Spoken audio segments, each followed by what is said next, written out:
নমস্কার, তোমাদের সবাইকে সানা স্মাইল এডুকেশন সেন্টারে স্বাগত জানিয়ে আজকের ক্লাসটি শুরু করছি।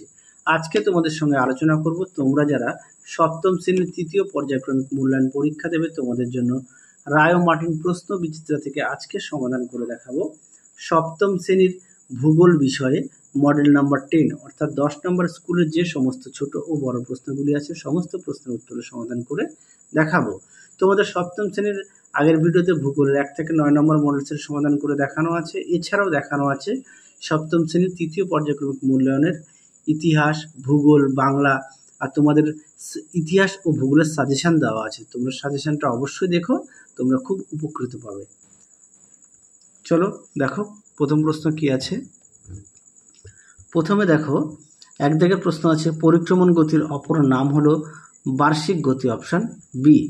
দুই দাগে দেখো উত্তর গোলার্ধের সবচেয়ে বড় দিন হলো, সঠিক উত্তর হবে 21শে জুন। পরবর্তী দেখো 3 দাগের গ্রিনিচের প্রমাণ সময়ের সঙ্গে ভারতের প্রমাণ সময়ের পার্থক্য, উত্তরটা হবে 5 ঘন্টা 30 মিনিট, অপশন বি। 4 দাগ দেখো সমাক্ষ রেখাগুলির মধ্যে একমাত্র মহাবৃত্তটি হলো, সঠিক উত্তর হবে নিরক্ষ রেখা, অপশন সি। পরবর্তী দেখো 5 দাগের বায়ুর চাপ পরিমাপ করার যন্ত্রের নাম কি, সঠিক উত্তর হবে ব্যারোমিটার, অপশন এ।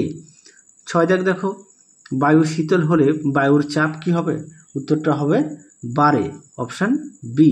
পরবর্তী দেখো পৃথিবীর বৃহত্তম মালভূমি হলো, সঠিক উত্তর হবে তিব্বত মালভূমি, অপশন বি।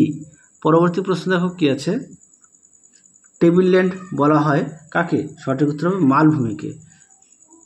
পরবর্তী দেখো আচ্ছা এই প্রশ্নটা অনেক সময় 2 নম্বরে আসে যে কাকে কেন টেবিল ল্যান্ড বলা হয়। তোমরা অবশ্যই ভালো করে পড়বে, আগের ভিডিওতে উত্তরটা দেখানো আছে, একটু দেখে নিও। আর সাজেশনে দেওয়া আছে, সাজেশনের উত্তরটাও দেখিয়ে দিয়েছি। পরেরটা দেখো ভারতের একটি অন্তর্বাহিনী নদী হলো, সঠিক উত্তর হবে লুনি, অপশন বি। পরবর্তী দেখো 10 দাগের উচ্চ প্রবাহে নদীর কাজ হলো, সঠিক উত্তর হবে ক্ষয়, অপশন এ। পরবর্তী দেখো 11 দাগের মিনামাটা রোগ হয়, সঠিক উত্তর হবে পারদ দূষণের কারণে। পরবর্তী প্রশ্ন দেখো 12 দাগের আর্সেনিক দূষণের ফলে, সঠিক উত্তর হবে ব্ল্যাকফুট রোগ হয়। 13 দাগ দেখো মাটি দূষণের প্রধান উৎস হলো, সঠিক উত্তর হবে কঠিন বজ্র পদার্থ, অপশন সি।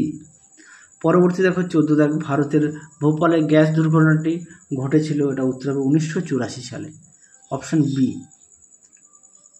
পরবর্তী দেখো হাজার হ্রদের দেশ বলা হয় যে দেশকে, সেটা সঠিক উত্তর হবে ফিনল্যান্ডকে। এই প্রশ্নটা তোমাদের সাজেশনে দেওয়া আছে যে কাকে কেন হাজার হ্রদের দেশ বলা হয়, উত্তর সহকারে দেওয়া আছে, সাজেশনে দেওয়া আছে, তোমরা অবশ্যই দেখে নিও। পরেরটা দেখো ভূমধ্যসাগরের আলোক স্তম্ভ হলো স্টমলি, অপশন ডি। আচ্ছা পরবর্তী দেখো শূন্যস্থানে পূরণ দেখে নাও উত্তরগুলি। প্রথম প্রশ্ন আছে 3 এ 1 দাগে আছে ড্যাশ দিনে বছরকে অধিবর্ষ বলে, সঠিক উত্তর হবে 366 দিন। 2 দাগে দেখো মরুভূমির বালি বহুদূরে উড়ে গিয়ে সঞ্চিত হয়ে তৈরি হয় লয়েস সমভূমি। 3 দাগ দেখো ইউরোপের বৃহত্তম হ্রদ হলো ল্যাডোগা। তারপরে দেখো বাম দিকের সঙ্গে ডান দিকে স্তম্ভ মেলাও। 1 দাগের প্রশ্ন আছে জাপানের ফুজিয়ামা, এটা হবে আগ্নেয় পর্বত। 2 আছে ইউরোপের রাইন, এটা হবে বি অন্তর্বাহিনী নদী। 3 আছে বায়ুর চাপ পরিমাপের একক, এটা হবে ডি মিলিবার। তারপরে হবে আমুদরিয়া, এটা হবে আন্তর্জাতিক নদী। পরবর্তী দেখো ঠিক বা ভুল দেখে নাও। 1 দাগের প্রশ্নের উত্তরটা হবে ভুল, 2 দাগটা হবে ঠিক, 3 দাগটা হবে ঠিক, 4 দাগটা হবে ভুল। তারপরে দেখে নাও 1টি বা 2টি বাক্যে উত্তর দাও। 1 দাগের প্রশ্ন আছে পৃথিবীর মোট 100 ভাগ জলের কত ভাগ সমুদ্রের নোনা জল, উত্তরটা হবে 97 ভাগ। 2 দাগ দেখো কোন ঋতুতে বায়ুর চাপ সবচেয়ে বেশি হয়, উত্তরটা হবে শীতকালে। পরে দেখো জিপিএসের পুরো নাম দেখে নাও, আমি সুন্দর করে লিখে দিয়েছি গ্লোবাল পজিশনিং সিস্টেম। পরেরটা দেখো কি আছে, আচ্ছা 4 দাগ 4-এর 1-এ কি আছে ট্রাক ফার্মিং কাকে বলে, দেখো প্রশ্নের উত্তরটি দেখে নাও। ট্রাক ফার্মিং কি, এখান থেকে এই পর্যন্ত উত্তরটা লিখবে। তোমাদের সাজেশনেও প্রশ্নটি দেওয়া আছে, দেখে নিও। পরেরটা দেখো ইউট্রিফিকেশন কাকে বলে, খুব গুরুত্বপূর্ণ প্রশ্ন, পরীক্ষায় খুব আসে প্রশ্নটি, এই প্রশ্নটিও সাজেশনে দেওয়া আছে, খুব গুরুত্বপূর্ণ প্রশ্নটি, তোমরা অবশ্যই ভালো করে পড়বে। দেখে নাও ইউট্রিফিকেশন কি, অনেক মডেল সেটে দেওয়া আছে, দেখে নাও। এছাড়াও তোমরা তোমাদের পাঠ্য বই থেকে পড়ে নিতে পারো। পরবর্তী প্রশ্ন দেখো মুক্তিবেগ কাকে বলে? দেখো প্রশ্নের উত্তরটি, দেখে নাও প্রশ্নের উত্তরটি, মুক্তিবেগ কাকে বলে। এখান থেকে এই পর্যন্ত উত্তরটা লিখবে।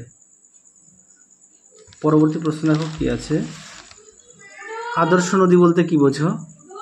দেখে নাও আদর্শ নদী বলতে কি বোঝো, সুন্দর করে দেওয়া আছে, এখান থেকে তোমরা এই পর্যন্ত উত্তরটা লিখবে। পরবর্তী প্রশ্ন দেখো 5 দাগের কি আছে? আচ্ছা, এতক্ষণ দেখালাম প্রশ্ন মান হচ্ছে 2 নম্বর, এখন দেখাবো 5 দাগের প্রশ্ন মান হচ্ছে 3 নম্বর। প্রথম প্রশ্ন হচ্ছে 1 দাগের, নিরক্ষরেখাকে বিষুবরেখা বলা হয় কেন? দেখো উত্তরটি, দেখে নাও প্রশ্নের উত্তরটি, সুন্দর করে দেওয়া আছে, দেখে নাও, এই পর্যন্ত লিখবে। পরবর্তী প্রশ্ন দেখো 2 দাগ দেখো, অপসুর অবস্থান ও অনুসুর অবস্থান বলতে কি বোঝো? আর অবশ্যই চিত্রটা উল্লেখ করবে। দেখে নাও অপসুর অবস্থান, দেখে নাও অনুসুর অবস্থান, এই পর্যন্ত লিখবে। পেজ নাম্বারটা দেখে নাও, 2122 নম্বর পেজে আছে। আর ছবিটা তোমরা তোমাদের পাঠ্য বই থেকে একটু কষ্ট করে দেখে নিও। তোমাদের সাজেশান দেওয়া আছে ইতিহাস ভূগোলের, তোমরা যারা এখনও দেখোনি আমাদের প্লে লিস্টে গেলেও পেয়ে যাবে। পরবর্তী প্রশ্ন দেখো, জল দূষণের প্রতিরোধে একজন শিক্ষার্থী হিসেবে তুমি কি কি করতে পারো?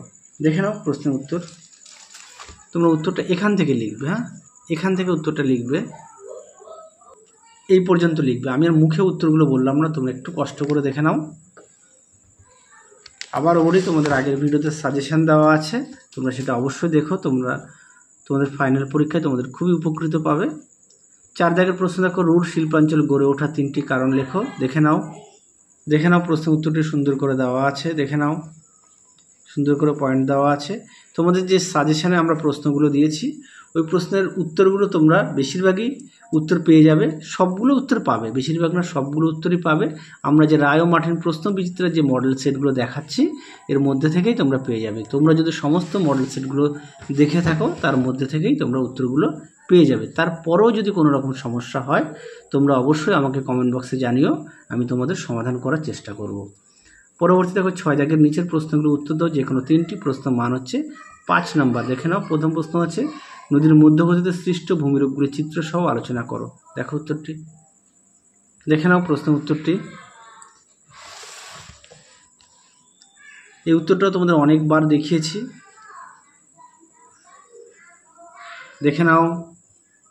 পরবর্তী প্রশ্ন দেখো 2 দাগের, জনজীবনে নদ নদীর প্রভাব আলোচনা করো। দেখো উত্তরটি, দেখে নাও প্রশ্নের উত্তরটি, দেখে নাও। পরবর্তী প্রশ্ন দেখো 3 দাগের, বায়ুর উচ্চচাপ ও নিম্নচাপের মধ্যে পার্থক্য লেখো। দেখো প্রশ্নের উত্তরটি, দেখে নাও প্রশ্নের উত্তরটি, সুন্দর করে দেওয়া আছে, তোমরা অবশ্যই বিষয়গুলো উল্লেখ করবে, দেখে নাও। পরবর্তী তোমাদের শেষ প্রশ্ন দেখে নাও কি আছে, 4 দাগের প্রশ্ন, ইউরোপ মহাদেশের সমৃদ্ধির কারণগুলি লেখো। দেখো প্রশ্নের উত্তরটি, দেখে নাও প্রশ্নের উত্তরটি, সুন্দর করে দেওয়া আছে, তোমরা অবশ্যই পয়েন্ট দিয়ে লিখবে, দেখে নাও। তাহলে চলো আজকের মতো এখানেই সমাপ্ত করছি, আবার দেখা হবে খুব শীঘ্রই তোমাদের পরবর্তী ভিডিওতে। তোমরা সবাই সুস্থ থেকো, ভালো থেকো, আজকের মতো টাটা।